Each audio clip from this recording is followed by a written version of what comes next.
friends, welcome to the Platt X2 channel. My name is John. On this channel, we talk all things physical media, so movies, music, and books. If you're into that kind of thing, go ahead and hit subscribe down below for more of that kind of content. Well, friends, this is episode number 14 of the 5, and this is with my friend Ryan from Movies with Ryan. If you have not checked out his channel yet, you should, and the link to that will be down below. Also check him out on Instagram. He has phenomenal content. His collection is incredibly diverse and eclectic, and it's really, really cool. I always learn about some really cool releases every time I watch his stuff. He orders stuff from around the world.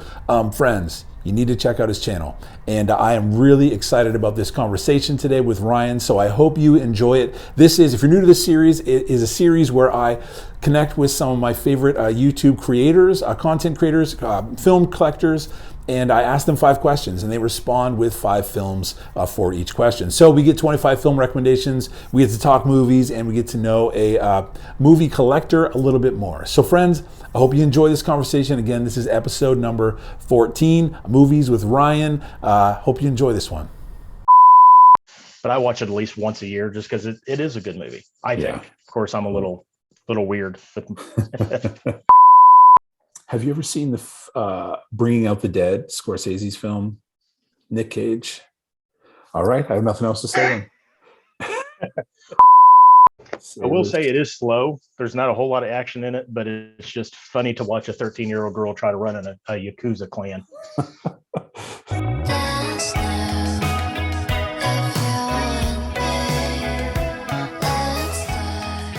Well, Ryan, thank you so much for joining me here on The 5. I appreciate you accepting the invitation, man.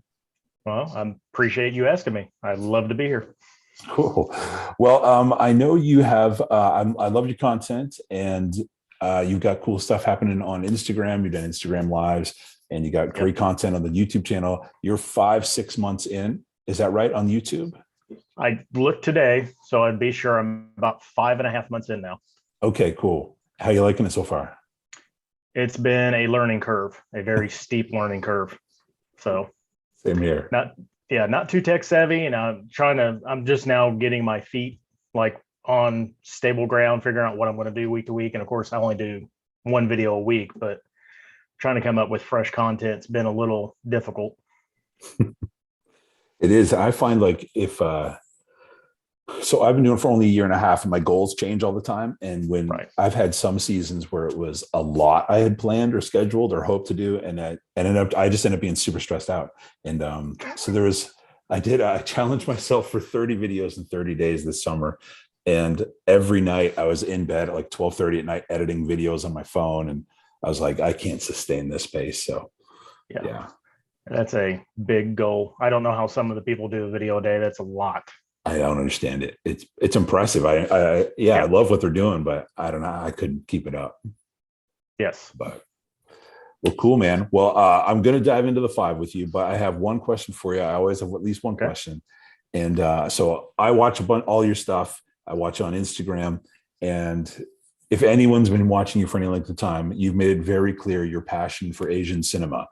And so I guess kind of 2 questions I have for you is, one, was there a particular film that like kicked it off for you? And if it's going to be in the 5 questions, you can just say pass and we'll dive in. There technically is one in the 5, but there's 2 that kind of got me into it. And that would be Bruce Lee's Enter the Dragon. Okay. That was early 80s. First time I ever seen it. I fell in love with it. And then when we get into it, there's another movie also from the early 80s that got me into it. Cool. Well, I wouldn't have a ton of Asian cinema in my collection, maybe like 6-7 titles. But one that I found that I was wondering if you'd seen was Ocean Heaven. I have not heard of that. It's Jet Li is in it, but it's a dramatic film. Okay. Now that you say Jet Li, I have heard of that, I believe, but I have not seen it. Well, I was going to say I had never heard of it. I was at a pawn shop and I saw it, and I saw Jet Li and I was like, oh, it's going to be another like crazy action flick. And it's a dramatic father-son relationship. And anyway, I was just going to recommend to you, if you hadn't picked that one up, it is so good. And I've got my pen and paper here for all the titles you're going to be sharing with me.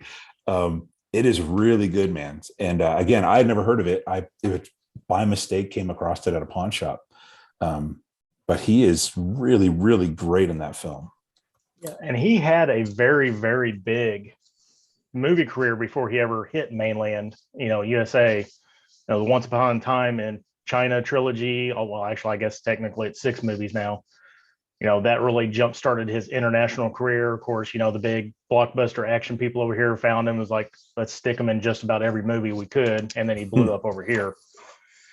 So yeah, he's one of my favorites. Probably Jet Li is probably my favorite martial arts. Oh, really? Actor. Cool. Yeah. Him and then Donnie Yen and Chow Yun Fat. Okay, cool. Well, Yes. I learn a lot, man, from your videos and your Instagram stuff. And so I love hearing, I do have quite a few international titles, Italian films and French films. And so I'm really looking forward to, I'm quite confident you'll have some titles for us today that.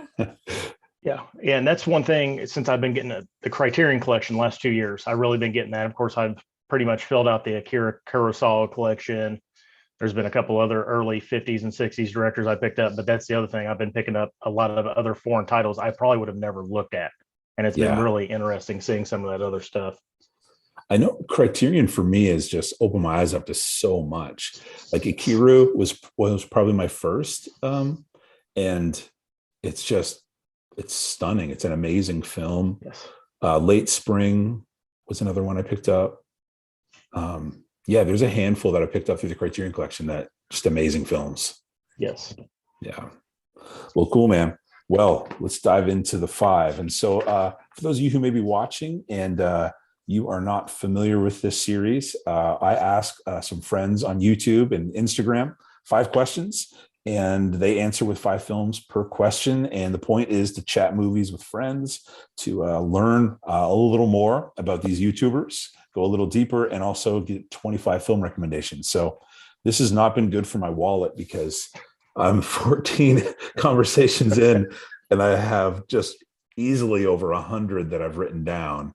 So anyway, I'm sure tonight will be just as devastating for me.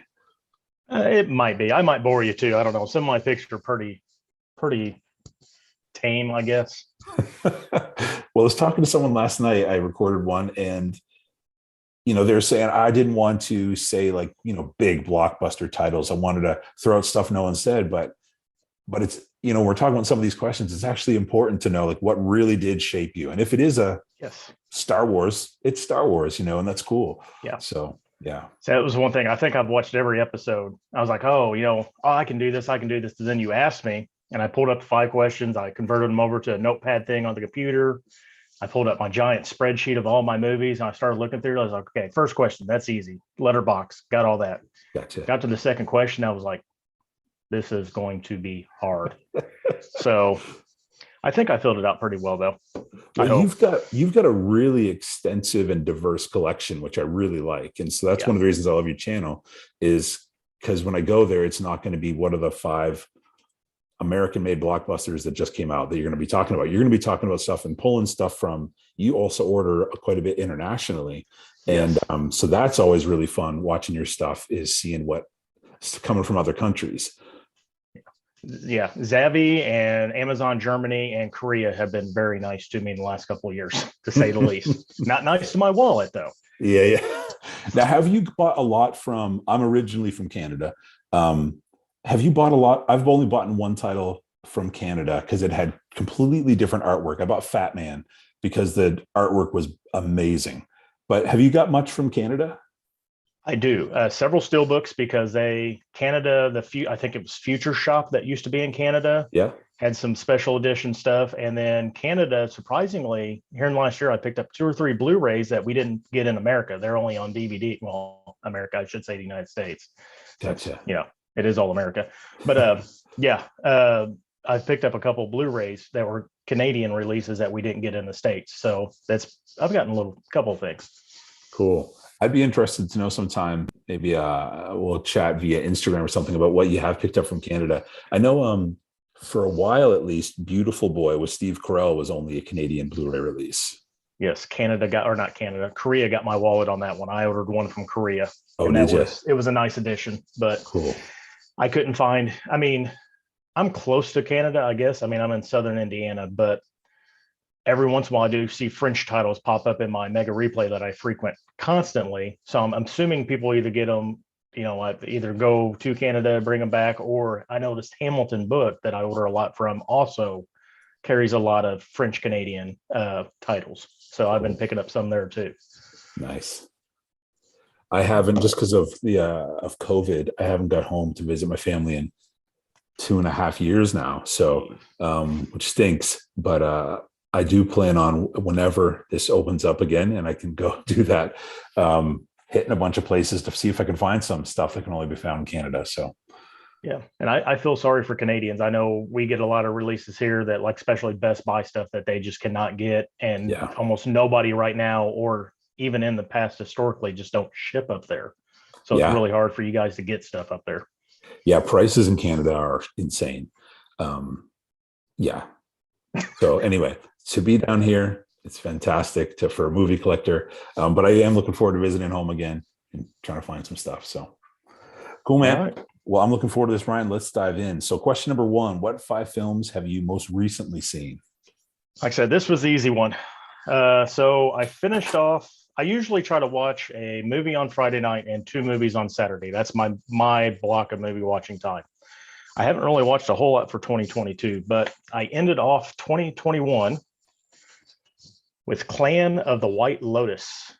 It's a Shaw Brothers movie from 1980, and I don't know if that guy right there on the back is Taoist Whitebrow. He was kind of the inspiration for parts of Kill Bill. I believe he actually shows up in Kill Bill.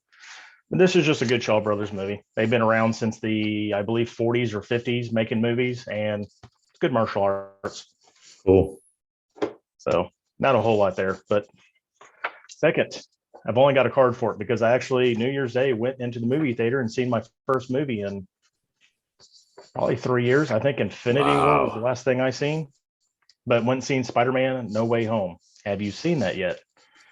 Yes, I have. I saw it a week and a half, 2 weeks ago. I thought it was excellent. I thought they did the fan service well, and the action was good, and I can't wait to see what they do from here on out.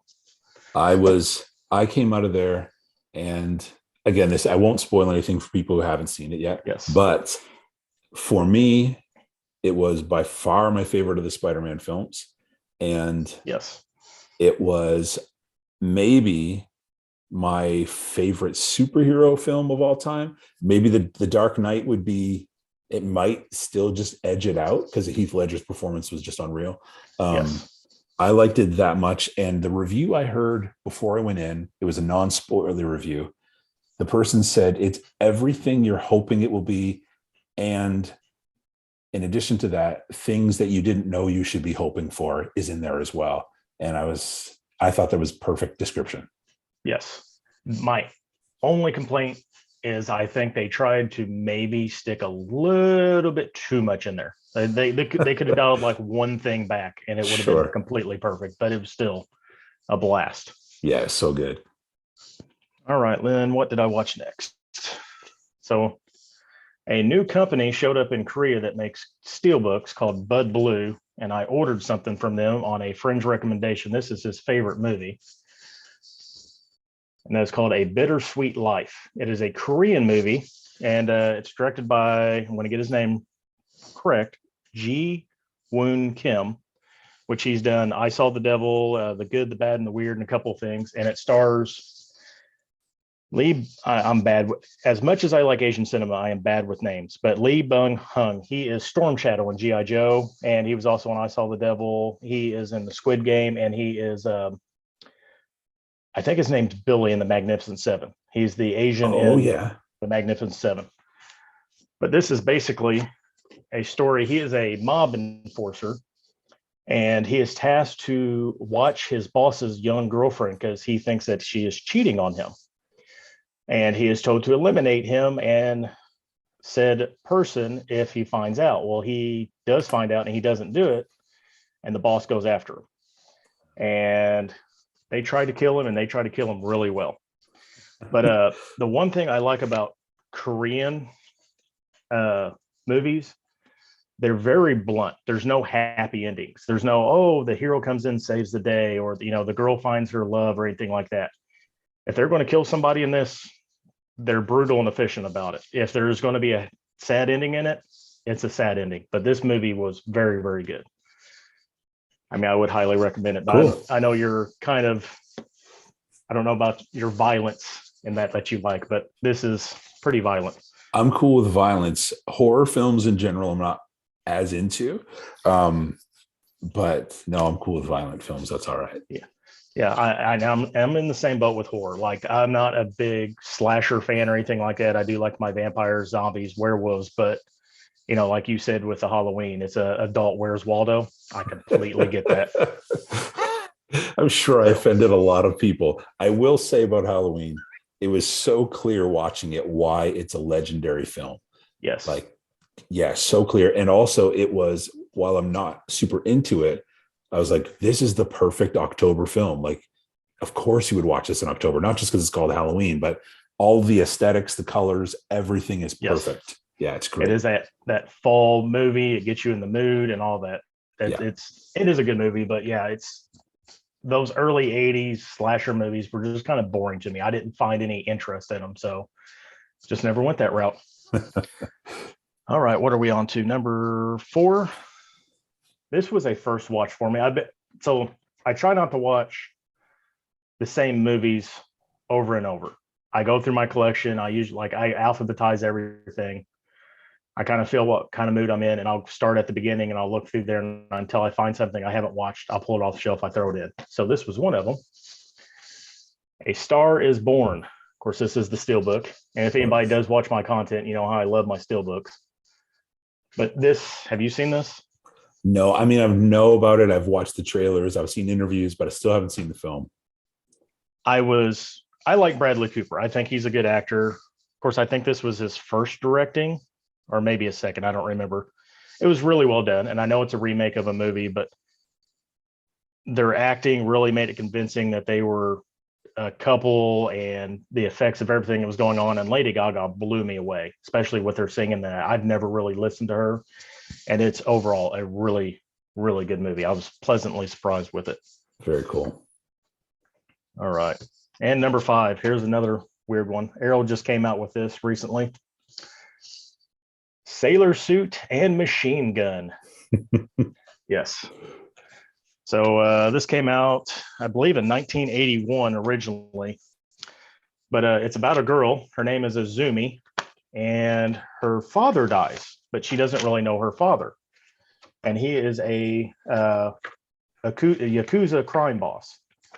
Well, they go to find his son and come to find out his son had passed away too. So she gets to inherit the clan, and she is 13 years old. And she goes to school, and she's got the typical sailor suit, Japanese schoolgirl uniform and all that. And basically it is her trying to wrangle her 4 henchmen into being not really good guys, but get their family together, because after the father dies, they just completely disrespect them. They try to kill one of the guys. And then she finally figures out she likes violence and picks up a machine gun and goes to tell the people there's going to be a little bit of my way, not your way. It was a very interesting watch. Wow. What's the title? Yeah. What's the title of that one again?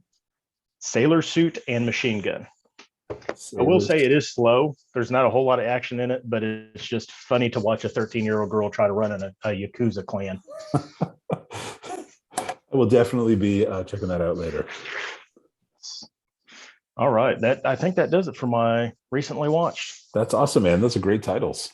And those steelbooks, man, are beautiful. Yeah. I like my steelbooks. And that's one thing I'm doing on Instagram now. I'm doing a steelbook a day for all 365, which I've got plenty to fill that 365.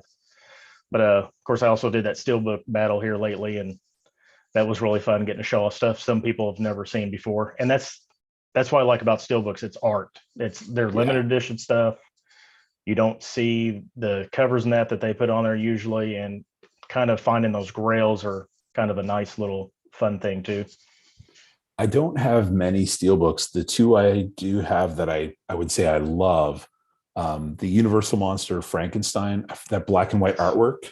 Yes. That one. And Stephanie gave me the It's a Wonderful Life 4K steelbook.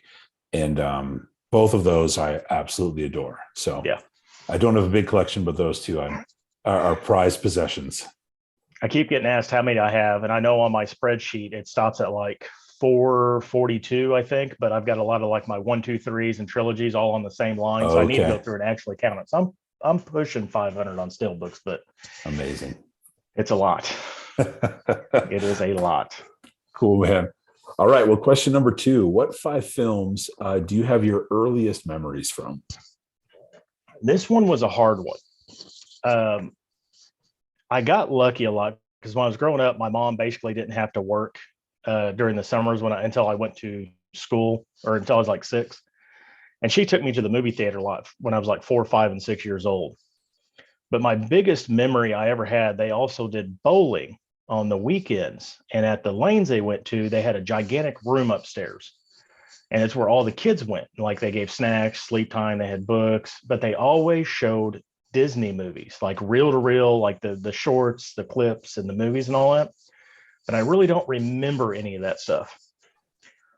So I would say there's probably a bunch of Disney stuff that I should remember, but I really don't.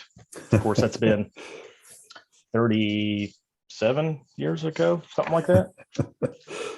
But one of the first things I do remember came out in 86.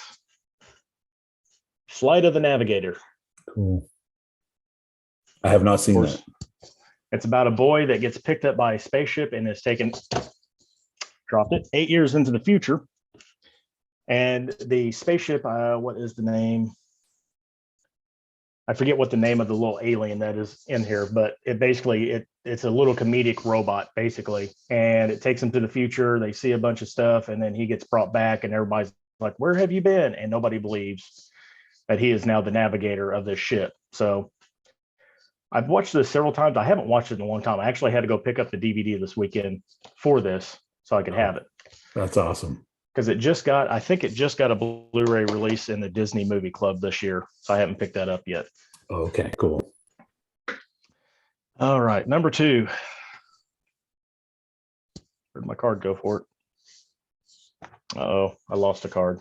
Anyway, I don't remember when this came out, but I do remember going to the movie theater to see it. I know Ken will appreciate it. Yep. Went and seen this in the theater, and I was scared because I think it came out in 84. So I was 5 years old. And the scene where they come to get him in the spacesuits and they got the hoses going everywhere and they're like raiding the house, it scared me. But I really loved the movie. I mean, I've watched it since and it's enjoyable. I just wish they'd stop editing the heck out of it. That's one I rewatched for the first time in decades about a year ago, and it completely stands up. It's so good. On my card, it came out in 82. So I know we had a movie theater, like the main movie theater, it had like a building across the street. They would play older movies or they would do reruns of movies that came out like 2 years ago. And that's what I seen. It was on a rewatch. Cool. But still scared me. It is, man, when you're a kid. And yeah, it's enough creepiness when you're a little kid. So that would have came out when I was 4, but I wouldn't have seen it till it was on. I probably watched, my parents probably recorded it on a blank VHS tape from the television at some point. It's probably how I saw it. Yeah. So I think you've got slightly less than a year on me in age. So yeah, we're about the same ballpark on watching movies then. All right. So this was the other movie that goes along with that, Enter the Dragon. 1984 classic, The Karate Kid. So good. Of course, everybody should know this is a story of Danny LaRusso that comes into town and he starts bullying kids and he tries to get a girl to date him, and then Mr. Miyagi has to whip him into shape. That's the story I like to hear. But of course, they just came out with the 4K box, and this set is beautiful. It's amazing. But The Karate Kid, I remember when that came out, and then all of a sudden you started seeing martial arts places pop up everywhere. I know they did in my town, and I always wanted to go do it. And my mom was like, "No, you're not going to go do that." So I was sad about that, but that definitely helped kick off my martial arts love. And it's a great movie. It is. And that's another one that I picked up. I forget where I picked it up from, but it was a film that I hadn't seen in forever. And the rewatch, I just had a huge smile on my face the entire time. I was like, it just brings back so much nostalgia when you're a kid. It's a great film. And it holds up. I mean, it's still, being accepted, being bullied, learning a skill or something and becoming something. It's got a good plot to it too. Yeah. So the next one, since we grew up in the 80s, the toy line had a big influence on me. When this movie came out, I was so excited to see it on the big screen. I've actually got it twice. Transformers the movie, 1986. The first 20 minutes wrecked me when they killed everybody off and decided to start a new toy line. But I wanted to go destroy all my Transformers after that. But it was fun to see, because I watched the cartoons, grew up watching the cartoons, had the toys. And when they said they were making a movie about it, I was like, I have to go see this. And I begged my mom to go see it. And we went and seen it. And I'm pretty sure about 20 or 25 minutes in, I was crying because they just killed everybody off. Spoilers if you haven't seen Transformers the movie. You've had a few decades to see it though. So yes. That's crazy. I was a big G.I. Joe guy. I had a navy blue G.I. Joe lunchbox filled with those 80s G.I. Joes. Yes. I like G.I. Joe too. I like the TV show probably more than I like the Transformer show, but I like the toys a lot more than I like the G.I. Joe toys, because the Transformer, you change them to anything. Yeah. And then finally, it's a 1980s movie, but I used to watch this all the time at my godparents' house. My godfather loved this movie, and anytime it was on TV, I had to watch it. Final Countdown. Yes. Probably one of the greatest sci-fi movies of the 80s, I think. Next to, Aliens was 70s, wasn't it? But of course, the story of an aircraft carrier that goes back in time on the eve of Pearl Harbor, and they're stricken with the decision if they're going to intervene or not and change history. And I really like it. I mean, it's just a neat story. Of course, my favorite scene is when the fighter jets pull up next to the Zeros and scare them, and they don't know what's going on. And I mean, I've watched this probably 2 or 3 dozen times. It's one of my favorites. That's cool. I don't have, even though I grew up in the 80s, it's kind of like it's a decade where music and movies I wasn't like clicked into it. And so I'm now going back to watch, like I just watched Ferris Bueller's Day Off for the first time. Back to the Future this year was a first time watch for me. And I'm loving it. And so it's been a lot of fun, but it was just a decade that I didn't media wise jump into. 90s are the decade that I was just full in on. So 90s is what I grew up into, but that's when I really started finding my footing, I should say. But I've got a brother that's 10 years older than me and a sister that's 9. And I grew up listening to their hair metal music, watching their movies. Sure. They always are the ones that got to do the rental choices and all that. So I had to always watch what they wanted to watch. Wow. But then, of course, 91, 92 showed up, Nirvana, Pearl Jam, all that, got in there, and I started collecting my own movies, and it's been it ever since. Very cool. All right. So question number 3, what 5 films have had the greatest impact on you? It can be emotionally, your worldview, life perspective, or none of those things, but just have had the biggest impact. I really thought about just cheating on this and just picking five movies that made me cry, because that would be the easy way out. It would be. But then I started thinking about, there are some movies that's always stuck with me that I do rewatch, and I always either cry at the end or not really relate to them, but understand like the story is just really, really powerful. I do have an honorable mention. I've redid the list 3 or 4 times on this one, kept putting this in, taking it out, but that is Manchester by the Sea. Cool. I love Casey Affleck. He's one of my favorite working actors. I know he's had his issues, but he's good in everything. And this was a slow movie, but him trying to take responsibility for his nephew, and then everything comes out and the twist and all that. I mean, it was heart-wrenching. Of course, he's trying to deal with his ex, and it's a good movie. Have you seen I think it's Light of My Life? I bought it because it was on somebody's 5. Okay. And I haven't watched it yet, but I do own it. I went out and bought it that weekend. So good. So good. It's a slow burn and totally worth it. And saying I like slow burns. I like slow, quirky, weird movies and all that. And I mean, because it really sets you up, and either you're going to be let down really hard and you have those good feelings, or you're just going to be elated by the slow burn at the end. And I love them. It's great. All right. See if I can screw his name up. Darren Aronofsky. He's a very weird director. A lot of people, Requiem for a Dream. A lot of people can't watch this movie. A lot of people, they'll watch it and they go, I'll never watch it again. I think this is a very, very good movie. I mean, it's got a hard subject, drug abuse, theft, pill popping. Of course, there's some other stuff in there too, little rated R stuff. But this movie has always stuck with me. The acting in it is great. The message they're trying to send, I mean, it's a very anti-drug movie for as much drugs as they have in it. And it's a great movie. Have you ever seen it? I have not seen it. I know all about it, but I've never seen it. I tell everybody I hear that say, "Oh, I don't want to watch it. I've heard it's a bad movie." It's not a bad movie. It's a hard movie, but you need to at least watch it once to appreciate that type of movie. But I watch it at least once a year just because it is a good movie. I think. Of course, I'm a little weird. All right. What are we on here? Oh, yeah, we're on number 2 because I had that honorable mention. So one that you actually mentioned earlier. Like I said, I love Akira Kurosawa, and I love all the samurai stuff, but this was my first dramatic movie I ever seen of his. Wow. And it blew me away. And I think I gave it 4.5 stars, and I said it loses a half a star because it didn't have any katanas in it. That was my letterbox review of it. But Akira, this blew me away. I mean, a guy working just a mundane, repetitive life for 30 years, finds out he's got terminal cancer, and he just ups and drops everything, and he goes and lives his life. I mean, it's just a very, very nice story. And I know you said you've watched it and you like it too. Yeah, that image, the cover of that is one of my all-time favorite covers for a film. Yes. It's so powerful. One of the last shots there.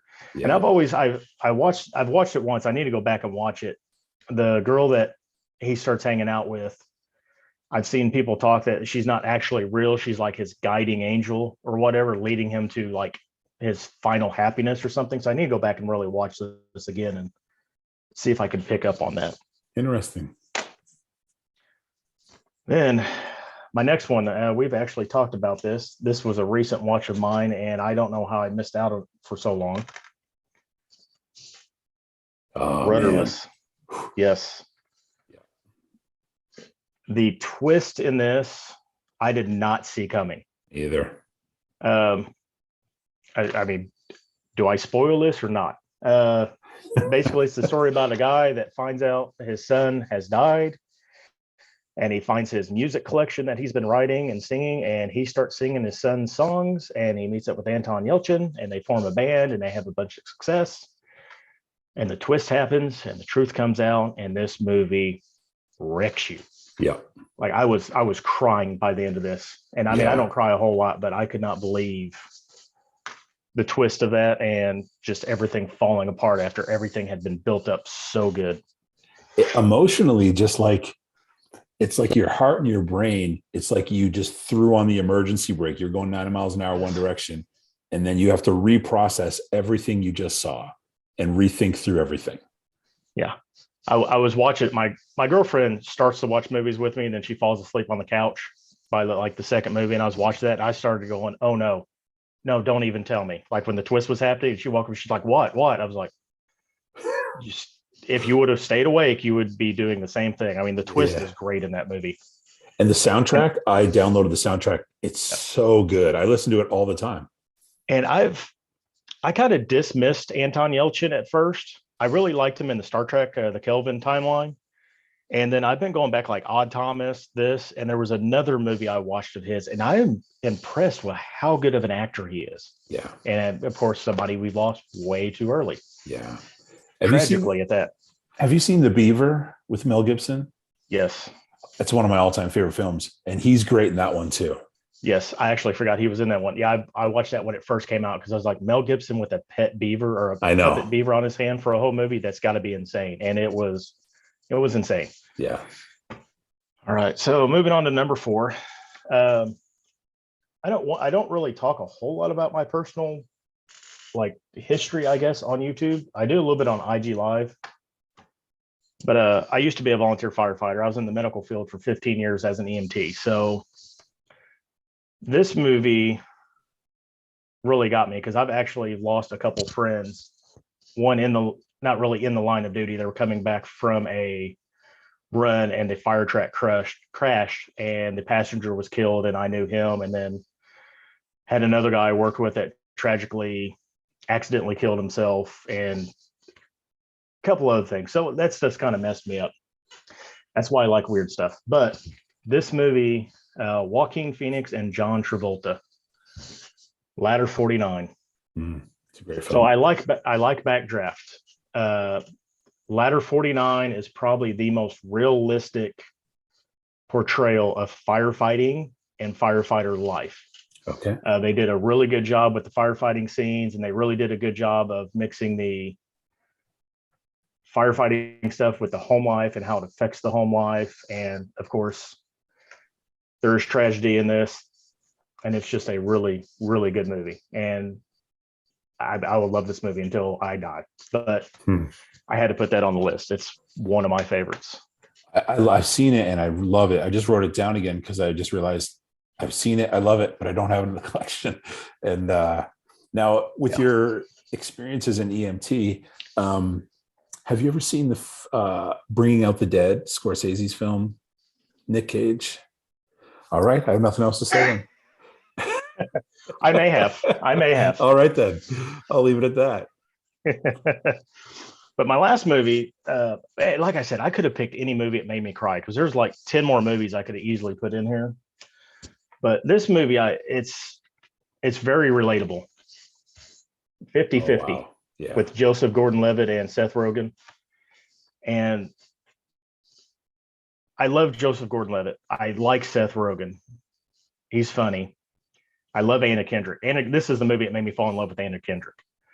But, you know, it's a story of a 20-year-old guy that's living his life. Him and his buddy work for a radio station, and he's healthy. He runs every day. He doesn't drive. He runs everywhere, or he gets a ride with Seth Rogen. But then he finds out he has a cancer in his back growing up his spine, and he's got a 50-50 shot of living if he goes with the surgery. And there's one part of this movie when he finally comes to the realization that he could die, and he just has a complete breakdown. And Joseph Gordon-Levitt sells it. I cry every time because I mean it's relatable. Anybody can find something out at any point of time, and all of a sudden everything just goes the other way. Yeah. But 50-50, if nobody's ever watched it, highly recommend it. Great performance by Joseph Gordon-Levitt. I wasn't expecting that film to be as emotionally impacting as it was when I went into it. No, I was on a kick for Joseph Gordon-Levitt there for a little bit. I just started buying all of his stuff, and I threw that in one night, and I was, like I said, I was crying by the end of it. I mean, it's just great acting all around. The rest of the supporting cast is great too. It is, man. All right, that's a good 5, man.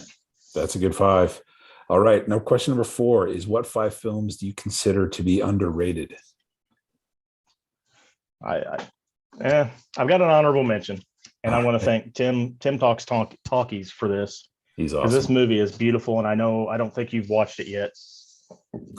You know what? After he and I talked about it, I don't know if it's just because I've watched trailers for it and clips of it, but I have the visuals in my head, but I need to watch it. It's a deceiving movie. I mean, it's got Sam Rockwell in it, and he's a great actor all around. And basically, I mean, I think the trailers were pretty much he's on the moon and he's waiting to come home. And that was it. And I don't think it was in theaters long.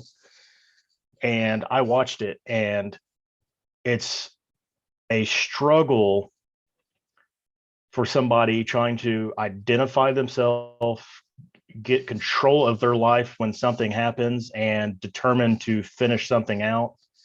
And it just all goes awry.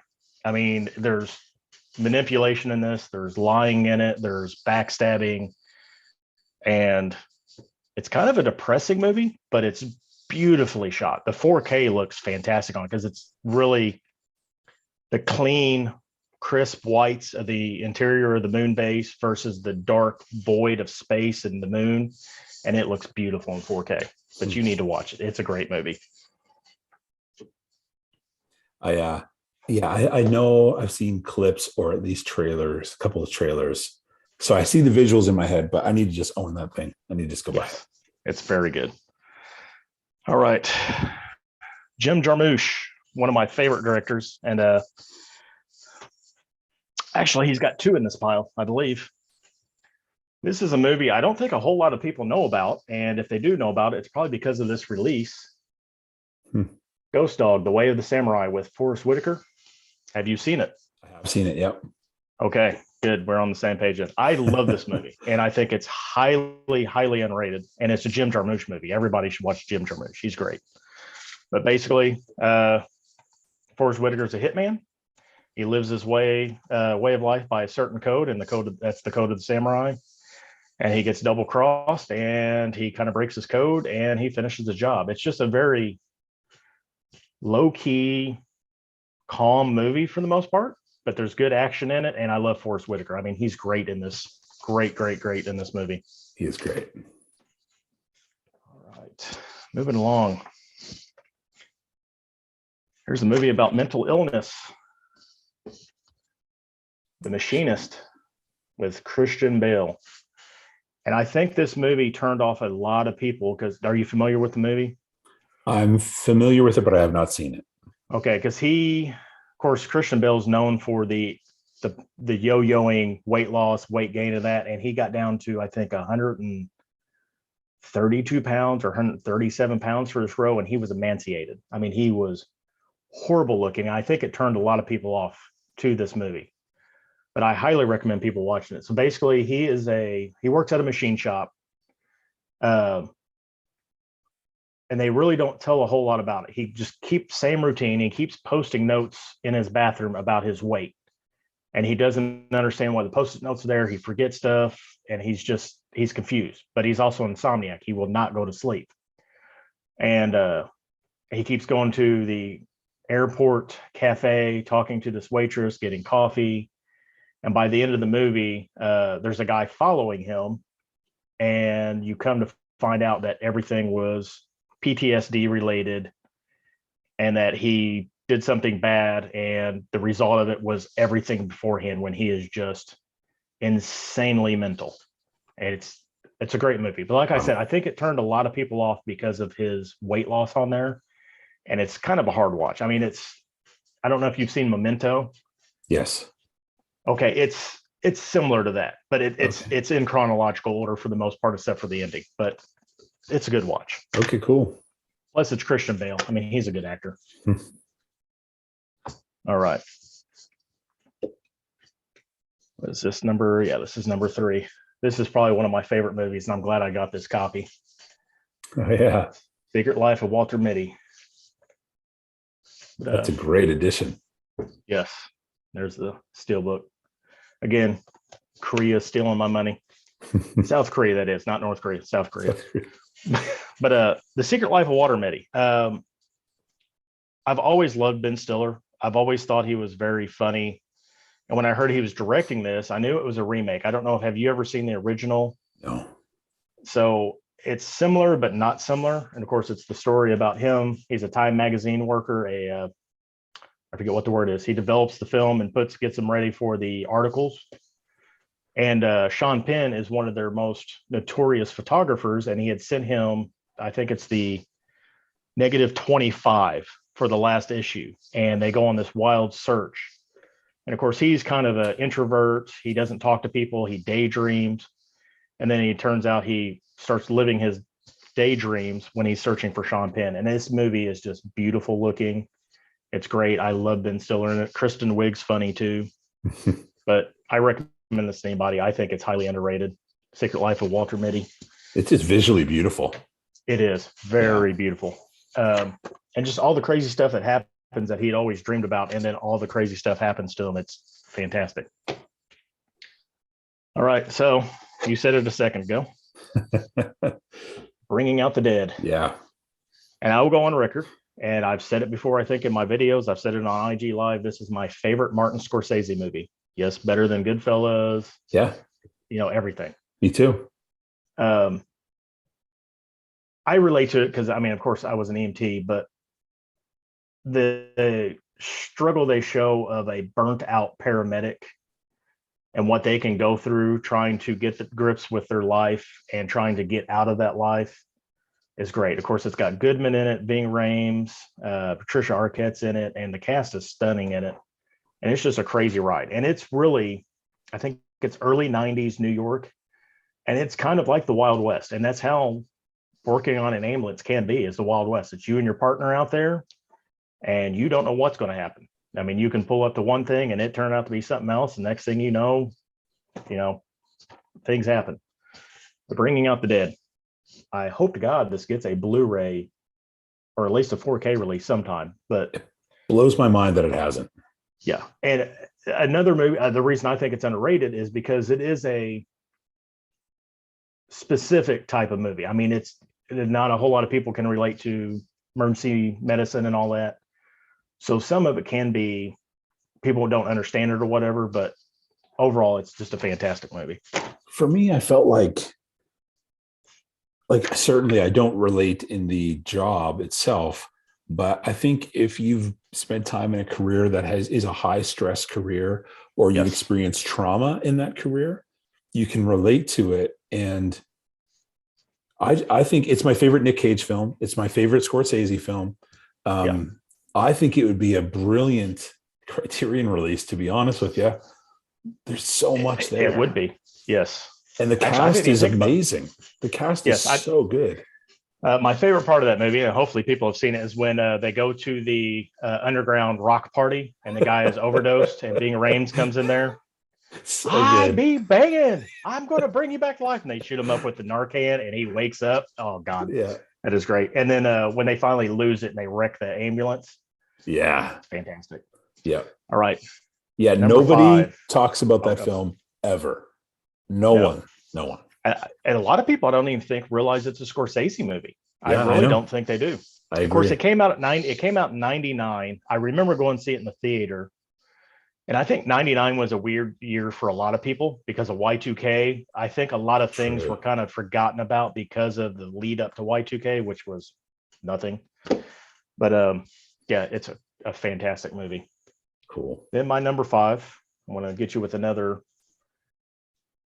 edition here. Patterson. Oh, yeah. Another Jim Jarmusch movie. Where'd you get that edition from? This is Plain Archive out of South Korea. Wow. So that's the slipcover, and then I probably won't do this justice, but the purples and the blues and the pinks that are in the steelbook are just gorgeous. But love Adam Driver. He's my favorite Star Wars character. Love Kylo Ren. But this movie was the first movie I seen with him, and it blew me away. I mean, it's a simplistic movie. It's mundane. It's just about a guy living 1 week of his life. He's a bus driver. Nothing really happens, but he writes beautiful poetry, and it's an interesting take on a mundane life, if that makes sense. Yeah. I think more people need to watch this. I know you've recommended it to several people, and I recommend it to everybody as well. But Patterson, great movie. I didn't know about that film till I was at a Goodwill and I saw it there, and the artwork was water damaged. It was still wet, and that I'm a germaphobe, so that would gross me out to no end. And so I was like so bummed out because it was Patterson on Blu-ray. It's Adam Driver and Jarmusch film, all this stuff. And so anyway, Blu-rays don't last at my Goodwill. They fly out quick. But that one was there for like 2.5, 3 weeks. And I was messaging with Rick at Down to Movie. I was like, dude, would you buy this thing? Like, it's nasty. Like, anyway, I thought 2.5 weeks later, it was dry. There was no mold on it. And I was like, man, if I soak that with like Clorox wipes, maybe I can get over so anyway, I bathed that thing multiple times in Clorox, and the artwork's a little wavy on the back. Other than that, I'm very glad I picked it up. One thing, and I know you've got a lot of places around you to go thrifting at, and I've got a ton, and I've never seen the standalone Blu-ray out in the wild at all. Me either, never. And I just happened to be on some steelbook forum, and they were talking about this company called Plain Archive I'd never heard of before because I was just starting to dip my toes into the Korean boutique market. And they showed this, and I looked it up. I watched the trailer. I was like, I have to have this movie. and I had to have this edition too. I mean, this thing is just beautiful. Everything about that film, acting, score, cinematography, everything is subtle. There's not anything in the movie that's not subtle. And I love it. It's a perfect film. Yes. And I think that does it for those 5. Cool, man. Well, the last question number 5. What 5 films bring you the most joy, hope, laughter? They put a smile on your face. I really just picked like 5 of my favorite movies because that's hard because I like a lot of movies. You know, I do have a large collection. Of course, it's not as large as some people, but I'm right around about 2,000 movies. Wow, and I always say awesome. If I collected horror, I'd probably be at like 10,000. But that's true. I just picked 5 movies that I really, really like. And this first one I'm kind of mad about because I was on that Steelbook bottle and I lost the Thor Ragnarok with it. Lost in Translation. Oh, cool. With Scarlett Johansson, Bill Murray, Giovanni Ribisi. Have you seen this? I know all about it and I've never seen it. Yeah. It's like Patterson. It's just a beautiful movie about 2 people at very extreme age differences. I guess probably at the time 40-year difference, just connecting in a town that is completely foreign to them. You know, they speak English. It takes place in Tokyo, Japan. And she's there with her photographer boyfriend for a model shoot or something. And they're in this just ritzy hotel. And he is there because he's a spokesperson for a whiskey and he's doing a whiskey shoot. And they meet up in the bar, you know, like, hey, you're from America too. Cool. You know, and all that. And then they meet again, and they just start touring the town and they go out and they just do all sorts of this neat stuff. And I really love Japan. Like, I want to go to Japan. It looks beautiful. And this movie really just captures it. I mean, it's photographed well, the cinematography and the dialogue is just simple, subtle, just interchanges of just 2 people enjoying each other's company. I mean, there's no, they're not throwing some sexual thing in here or anything like that. It's genuinely 2 people just getting along in a foreign town. And it's cool. Just a beautiful movie. Awesome. Let's see. That was the other thing. Sofia Coppola directed that. And I've been very impressed with the minus Godfather 3. Been very impressed with her directing and storytelling and all that. She has Virgin Suicides, and there was another movie I watched earlier this year that was also very, very good by her. But I've been very impressed with her movies. She's been a great director. Now, before I got into the medical field, I wanted to go to school to be a business administration and management person and work in the food industry. And I'm glad I didn't do that. And this movie right here, Waiting, is a good reason not to do it. This movie, the cast is great. I mean, it's got Ryan Reynolds, Anna Faris, Justin Long, which I love. His physical comedic humor is great. Dane Cook. And then it's got John Francis Daly, which is from Freaks and Geeks, which is one of my all-time favorite TV shows. Too bad it only lasted like 1 season. But I mean, it's a comedic, funny take on the food industry and people working in high-stress jobs, making your food. And it's really a good look of what happens behind the scenes. Because, I mean, people do put that grated cheese on your steak after you send it back. So, Waiting, have you seen it? No, but I've heard tons of stories. And I feel like I've seen it because of how much I heard about it. But yeah, it's a good movie. It's crude. It'll make you not want to go eat at a restaurant afterwards. Yeah, I don't know. But that's the risk you take doing anything. That's true. All right. Next to Akira Kurosawa. Akira is my favorite old-time director. My favorite new wave Japanese director is Takashi Miike. And this movie is violent. It's bloody. It's action-packed. And it rivals John Wick any day. I could easily slide John Wick franchise in here for this pick, but 13 Assassins. So it is a remake of a 54 or 64 Japanese movie by the same name. And it's basically about 13 rogue samurai that help this town out against a shogun that wants to come in, basically take all their resources, take their money, and basically exploit the town. and they stand up to about 200 to 300 troops. And the action, once it kicks off, is nonstop. The sword play in this is great. The brutality is great. And I know it kind of sounds psychotic, but this movie is fantastic. Cool. And Takashi Miike he's a director. He's got like 115 directing credits under his name, but he's done like Audition, which is probably one of his best known in America. It's a body modification horror movie. It's like kind of rough to watch. And then he's done, there's a show or a movie he's done. It's called Zebra Man. I think there's 3 of them. It's basically a dude dressed up as a zebra that fights crime. He's all over the place with his movies, but 13 Assassins is one of my favorite. Nice. I'll have to look up that film. Yeah. But like I said, it's the Japanese equivalent to a John Wick, I would say. I mean, it's cool. very, very action-packed and brutal. All right. Number 4.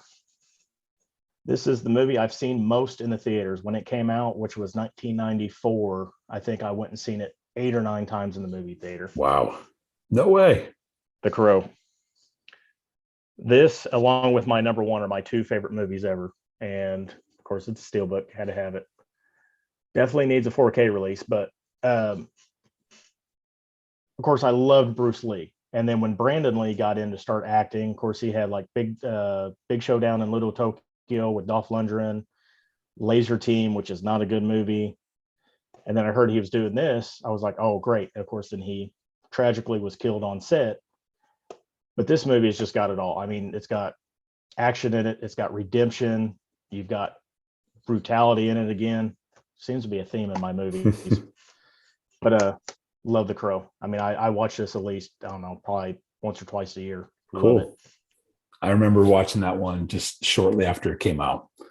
And yeah, phenomenal film. Yeah, we had where our movie theater was at the time. Of course, now we've got 3 movie theaters, but at that time there was it was called Katz Records. It was in the same like shopping center as the movie theater, and we'd go eat, go to Katz Records, look at all their CDs and what movies they had, and then we'd go see the movie. And of course, we always told our parents, "Oh no, don't end until then." And then we'd go back to Katz Records and like pick up samplers and see what new movies were coming out. And like I said, 8 or 9 times I've seen that in the movie theater. Love it. Those were good days, man. You can just go hang in a record stores. Yeah, try to do that now. It's kind of hard to do. I know. Now, this is my most watched movie. I watch it once a month. It's a religion in this household. My kids love this movie. My girlfriend doesn't like it as much. Scott Pilgrim versus the World. I've never seen it. I was late to the party to it. When it came out, which was it 2010. I loved Edgar Wright because of the Cornetto trilogy, Shaun of the Dead, Hot Fuzz and all that. But Shaun of the Dead, I guess, should have been an honorable mention. But I was late to the party on it, and I started going back to his back catalog. I seen Scott Pilgrim. I was like, what is this? So I picked it up and watched it and immediately fell in love with it. I mean, I love Michael Cera. I've always thought he was just kind of one of those weird, quirky actors that you just kind of got to like. And just everything about this movie, the action, the video game-esque comic book styling of the movie. And of course, it's a love story also. Love it. But yeah, since then I bought this, and I've also picked up the series that was based on the book series. But yeah, every month, usually the first of the month, I'm watching Scott Pilgrim. That's wild. That's why I've got 5 copies of this. I've got the Blu-ray, the 4K, these 2 steelbooks, and then I've got another special edition steelbook. So if I wear a disc out, I've got plenty of backups. That's cool. That does it. That is my 27 movies. That's awesome, man. Thank you so much for pulling all of those and sharing them. Yes. Now I'm going to have to shift them all back into my collection. See, I have a decent book library and film library and CDs, and for me, it's Christmas morning to have to organize them. I absolutely love it. So whenever I shoot videos, if it's like lists or whatever, like when I did the Western one the other day, and I pulled all the Westerns, like my wife thinks I'm ridiculous that I'm so excited to go sit in front of the wall and put everything back. But it's like such a stress reliever for me. I'm so calm doing it. I love it. Yeah, it's very therapeutic. And I've got right now, my last 2 weeks of thrifting have been fantastic. So I've got to do my Sunday biweekly update video. And once I start shifting all that stuff in there, I'm going to be a little bit happier because I'm running out of extra room to just store my stuff for my videos. But Gotcha. yeah, it's very therapeutic to put all that stuff back in there. But you said CDs. I think we're in the same boat. You sold your collection off pretty much, didn't you? Yeah, we did an international move and sold almost everything I own and got rid of all the Yeah. CDs. And I regretted that because that's the first thing physical media that I ever collected. And I had a huge collection from when CDs started. And so I regret it to this day, but I'm picking up most of what I used to own. And So I'm in the same boat. That was, of course, back in our day, we didn't have internet. So if you wanted to watch it, you bought it. If you wanted to listen to it, you bought it. And yeah, I still have my first two CDs, which was Nirvana Nevermind and Pearl Jam 10. those But are I great had a albums. massive, I was close to probably 800 or 900 CDs.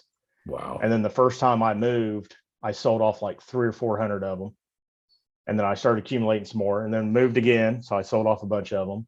And then I moved the last time and I got rid of a bunch of them. I started thinking, I was like, oh, I got all this stuff on my computer. I've burned all of it. Computer broke down. So I Same no thing. longer have all that. So that's what I've been doing too I know some people have commented about picking music up. I'm like, it's media.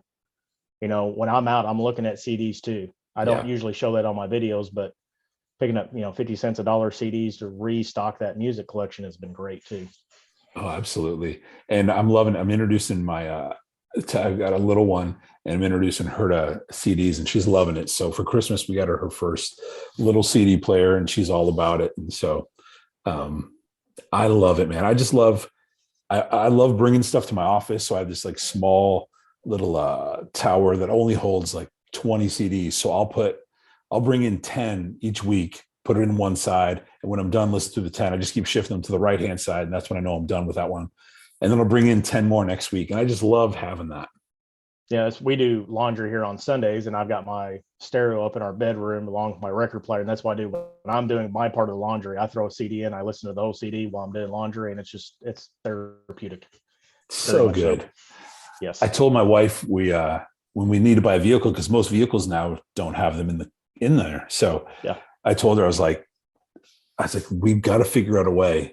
Like we've got to ask the dealer, is it possible to have a CD player in this thing? Because I don't know what I do, man. I love long drives and CDs. That's like Yes. one of my number one ways to like come down if I'm anxious, to just like a stress reliever on a day off is to drive with a handful of CDs. So So my last vehicle I just bought is a Kia, and they do not have CD players in there. And my very, very good friend is a car dealer for Kia. That's why I bought it. But I asked him, I said, how am I supposed to play music in this thing? He's like, well, the Sirius XM radio. I was like, no, I don't want to pay for anything. I've got no, music. yeah, So he goes, what you go do is go buy a external hard drive. And on mine, I've got a USB port I plug it into, and it plays music right off there. So I just rip all my CDs to that, and then I can play my music in the car. gotcha. If I couldn't do that, I don't know what I'd do, because we've got like one good radio station here in this town that plays alternative music, and that's it. Yeah, no, man. To me, it's sad that you don't have that ability to do that anymore. But Yeah. But when he told me that, I was very happy. So you may want to look into that. You may be able to. yeah. So, well, cool, man. This has been a lot of fun. I really appreciate it. I have a list. What happens after every one of these conversations is I go home and I lay on my couch with my phone and watch trailers from all these films that I wrote down. Okay. So that's what I'll be doing. And like I said, hopefully I didn't bore you. Some of No, mine were man. just kind of mediocre picks, but No, man, this like is you awesome. said, it's my list. So Absolutely. And for me, it reveals a lot about the person, those ones that you pick. So yeah. yeah. Well, man, what do you have coming up on your channel that you want to let people know about? Sunday, I've got my biweekly Blu-ray collection update. And then next week, I'm not even sure yet, because like I usually film all my stuff on the weekends because that's when I have free time. And I just do, like I said, I do my one video a week. I really don't know what I'm doing next week. I'm probably going to do some sort of top 10 list. I think there's actually something when I was making the list for this has inspired me to do a top 10 list. So just as a filler, I'm probably going to do then, because my usual thrifting spots have been holding out on me. The one that I go to all the time has like a stack of 400 Blu-rays behind the counter that they haven't put out yet. And they won't let me go through them. and there looks like there's some really good stuff in there, and I'd love to film that, but I don't know when they're going to put it out. So like I said, it's hard to get content. Yeah. There was my Goodwill I go to by my house. They sometimes have the back room door open, and it kills me. I shouldn't even go look because they're not bringing it out for me. So why does it matter? So, but anyway, I looked there once. I walked by, and they had this huge shopping cart, literally overflowing with DVDs and Blu-rays. And I was just like, come on. And my weekend was busy. This was on like a Thursday. Weekend was busy. And so I didn't get a chance to go to Sunday night. And my Goodwill is no one's there on Sunday nights. And I stopped in on the Sunday night, and he literally, as I walked in, parked that thing. And my Goodwill has jacked all the prices up on Blu-rays. But I think the dude working was just so lazy. He didn't want to go through this huge shopping cart full. So everything in there was unmarked. And if it's unmarked, it's $2. So I grabbed, it was the box set, Blu-ray set of the first 6 Star Wars films, mint condition, got it for $2. And they had just gold in there for $2 each. So that was the only time that I've ever looked. I saw something that I eventually could look through, but usually it just taunts me from the back room. Then you finding those classic movies. That's one thing I haven't gotten into, except for like the Kurosawa and some of the Criterion stuff, because you have a deep love for older movies. And it's hard for me to get into black and white stuff. And I need to step into that at some point, but I can't find a good jumping off point. For me, it's 30s and 40s would be my favorite 2 decades. And I was talking to Ken about it recently. It's just calming for me, like stress of work, stress of just life. It's for me, when I watch a 30s, 40s film, it doesn't matter if it's a noir, if it's a screwball comedy, romantic story. It's just, it's chill. So my favorite TV show is the Andy Griffith Show, because like the worst thing that ever happens is like jaywalking. Like that's the most serious crime. Barney forgets his bullet somewhere. So that's why I like it. Gene Arthur really sold me. I watched Mr. Smith Goes to Washington with Jimmy Stewart and Gene Arthur. And that really, on her, that hooked me. And so my collection, I have almost her entire complete released filmography. I absolutely love her work. So yeah. So I am pretty hooked on it. I think that used to be my thing, because I think when I was younger, it was the action, the flashy stuff and all that. Now I've gotten older and I've started collecting Criterion and all that, and kind of dipped my toes in that black and white. I really need to get into that older stuff. That's one thing that, besides horror, is lacking in my collection, is the older stuff. Yeah, 80s is the thing that I'm starting to fill in. So much stuff, so much good stuff in the 80s. Yeah. So I'm learning. Well, Ryan, thanks so much, man. I really do appreciate this. I'm going to have all your info is going to be down low. So if anybody who's watching this, Instagram, YouTube, all that will be in the description down below. So please do follow and subscribe, friends. So thank you, Ryan. I do appreciate you taking the time to do this. I appreciate it. I'm glad you had me on. Cool, man. Have a great night. You too. So friends, there you have it. I want to say a huge thank you to Ryan for having this conversation with me, taking the time to do this. And I hope you enjoyed it and that you got some great film recommendations and you got to know Ryan a little bit better. Friends, thank you so much for checking this out. We've got more of these on the way. If you like this kind of stuff, feel free to subscribe, hit like if you want to do all that kind of stuff. But thank you for taking the time to check it out. I really do appreciate it. And take care of yourself. We'll see you next time.